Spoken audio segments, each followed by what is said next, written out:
शतादिते वञ्चाकल्पतरुभ्यश्च कृपासिन्धुभ्येव च पतितानां पावनेभ्यो वैष्णवेभ्यो नमो नमः। जय श्री कृष्ण चैतन्य प्रभु नित्यानंद श्री अद्वैत गदाधर श्रीवासादि गौर भक्तवृंद। हरे कृष्णा कृष्णा कृष्णा हरे हरे, हरे राम राम राम हरे हरे। हरे Krishna. So how was yesterday's yatra? Day one.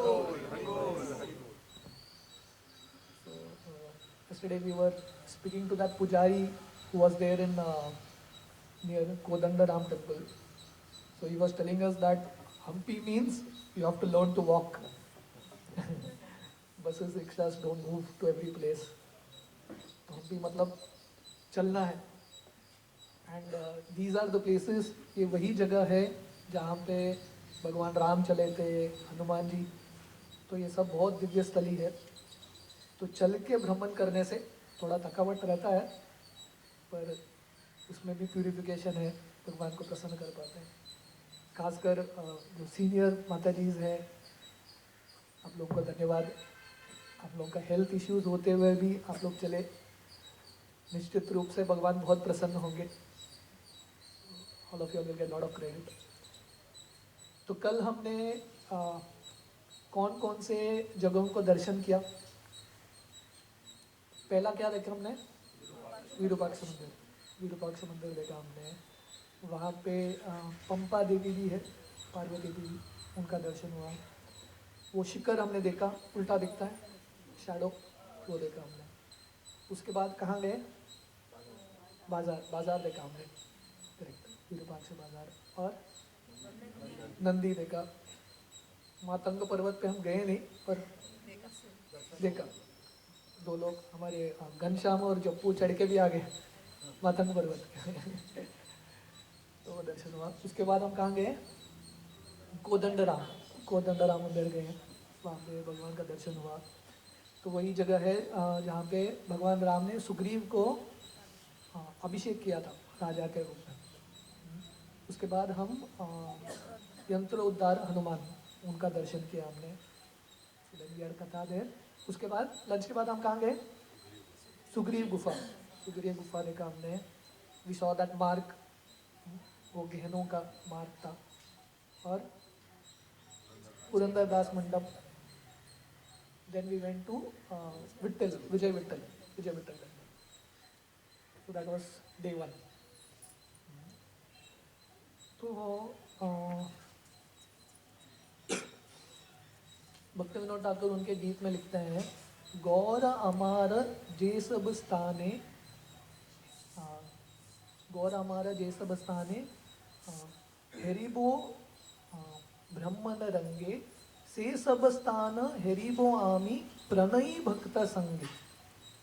तो भक्ति विनोद ठाकुर बोलते हैं, जो जो जगह चैतन्य महाप्रभु गए हैं वो सब जगह मैं जाना चाहता हूँ, पर भक्तों के संग में. तो यात्रा में और ट्रिप्स में बहुत फर्क है, क्योंकि यात्रा में हम भक्तों के संग में जाते हैं.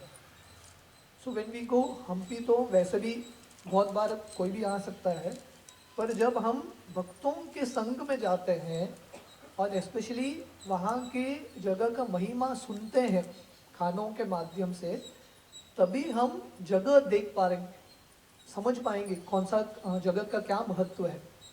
तो इसलिए श्रवण बहुत इम्पोर्टेंट है.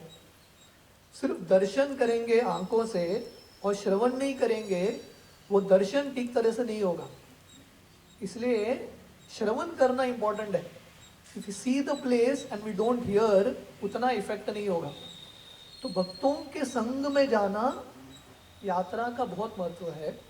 और स्पेशली जो स्थान भगवान या चैतन्य महाप्रभु गए हैं, तो ये हम्पी चैतन्य महाप्रभु भी आए हैं यहाँ पे. जब दक्षिण यात्रा करते हैं चैतन्य महाप्रभु संन्यास स्वीकार करने के बाद हम्पी आते हैं. वर्णन आता है कि नित्यानंद प्रभु भी उनके तीर्थ यात्रा में हम्पी आते हैं. So these are very holy places where even Chaitanya Mahaprabhu भी विजिट करते हैं, नित्यानंद प्रभु भी विजिट करते हैं।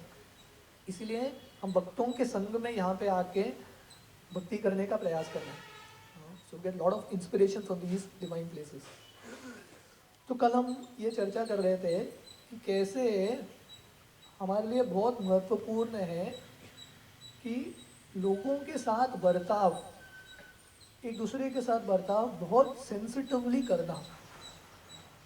तो हमने देखा वो एपिसोड कि जब सुग्रीव राम के स्तर पे बैठ जाते हैं और लक्ष्मण को आसन देते नहीं है, हनुमान जी बहुत सेंसिटिवली एक चंदन का पेड़ निकाल के लक्ष्मण को देते हैं। इनफैक्ट हनुमान जी सुग्रीव को करेक्ट भी नहीं करते, हालांकि करेक्ट कर सकते थे, पर हनुमान जी को लगता है नहीं, अभी मैं सुग्रीव के दास के रूप में हूँ, तो सुग्रीव को करेक्ट करूँगा तो उसका बुरा लगेगा। तो इतना सेंसिटिव है, करेक्ट नहीं करते, करेक्ट एक्शन करते हैं, उससे सुग्रीव को समझ में आएगा। तो इससे we learn so many fine details, लोगों के साथ कैसे बर्ताव करना है। तो जैसे मैं बोल रहा था, Sugriva was an uncultured monkey who was slowly getting cultured. तो धीरे धीरे संस्कृति प्राप्त कर रहा था।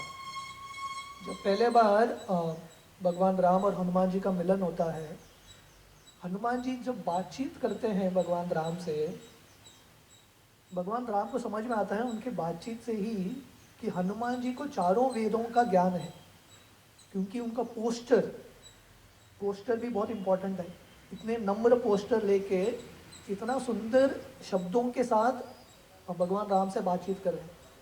तो राम को पता चलता है कि हनुमान जी के पास बहुत संस्कृति है। तो इसलिए how we talk, how we walk, how we interact with devotees is very important. कैसे हम बर्ताव करते हैं एक दूसरे के साथ, उससे पता चलता है कि हम कितना संस्कृति है हमारे अंदर। So this is something very important to meditate on in Kishkindha Kanda. जैसे हम बार बार ये चर्चा कर रहे हैं, वानर का मतलब है आर यू ह्यूमन, क्या आप मनुष्य हैं। तो this is a question that we have to ask regularly, are we actually developing into a sensitive human being. Radhanath Swami Maharaj उनके जर्नी ऑफ पुस्तक में 2-3 इंसिडेंसेस लिखते हैं, जिससे पता चलता है कि व्यक्ति को कितना सेंसिटिव होना चाहिए, हाउ सेंसिटिव पीपल बिहेव। जब राधानाथ स्वामी बचपन में थे, अमेरिकन बॉय, एक बार वो एक रेस्टोरेंट में गए थे खाने के लिए अपने परिवार के साथ, दादाजी के साथ। और रेस्टोरेंट में जब सर्विंग करने के लिए ये लड़का आया, उसको देख के राधानाथ स्वामी छोटे बच्चे बाहर आके कार में बैठ गए। तो उसके दादाजी बाहर आए, तो पूछने लगे तुम क्यों नहीं खा रहे हो रेस्टोरेंट में। तो बोले कि वो जो वेटर है वो मेरा दोस्त है, वो मुझे सर्व करेगा तो मुझे बहुत बुरा लगेगा और उसको भी बुरा लगेगा, तो इसलिए मैं खाऊंगा नहीं। तो उसके दादाजी इतना प्रसन्न हो गए कि इतना सेंसिटिव है ये लड़का। राधानाथ स्वामी बचपन में जब भी उनको नया कपड़ा मिलता था या नया जूता मिलता था, कपड़े को बार बार धोने को बोलते थे माँ को, और जूते को घीसते थे मिट्टी डाल के, क्योंकि उनको लगता था मैं नया कपड़ा पहन के जाऊंगा और मेरे दोस्त रहेंगे स्कूल में, उनके पास ज़्यादा पैसा नहीं है, तो उनको बहुत बुरा लगेगा कि अरे इसके पास नया कपड़ा है, मेरे पास नहीं है। इसलिए वो नए कपड़े को धो धो के पुराना करके पहन के जाते थे। Point is how he didn't want to hurt anyone. एक बार महाराज पटना में थे और वहाँ पे थोड़े साधु संत के साथ रुके थे और उन लोगों ने खिचड़ी बनाया था, और ये खिचड़ी इतना तीखा था, इतना तीखा था, पूरा मिर्ची भर के था खिचड़ी में। तो खाया उन्होंने, तो इन लोगों ने पूछा कैसा लगा। अभी बुरा लगा बोलेंगे तो इनको अच्छा नहीं लगेगा, तो बोले बहुत अच्छा था। तो बोले बहुत अच्छा है, और फिर से डाला उन्होंने खिचड़ी। मतलब कैसे, तो उन्होंने पहले बार खत्म किया, फिर से खिचड़ी डाला। अभी क्या करेंगे, नहीं खाएंगे तो इनको बुरा लगेगा। खाया उन्होंने कैसे तो कष्ट लेके, फिर से डाला उन लोगों ने खिचड़ी, अच्छा लग रहा है खाओ। ऐसा 3-4 बार खाया, इतना उनका मुंह जल रहा है, पेट जल रहा है, फिर भी खाया उन्होंने, क्योंकि उनको लगा कि एटलीस्ट ये लोग प्रसन्न होंगे, मुझे लोगों को दर्द नहीं पहुंचाना है. So this is a very sensitive human being. So this can be a meditation for this yatra. At least we can slowly develop into genuine devotees. Prabhupada चाहते थे कि इस्कॉन के भक्त जेंटलमैन रहे. Prabhupada would say ISKCON our devotees are gentlemen and gentlewomen. तो उसका मतलब है ये संस्कृति प्राप्त करना हमारे लिए बहुत इम्पोर्टेंट है. तो हम कल ये चर्चा कर रहे थे जब भगवान राम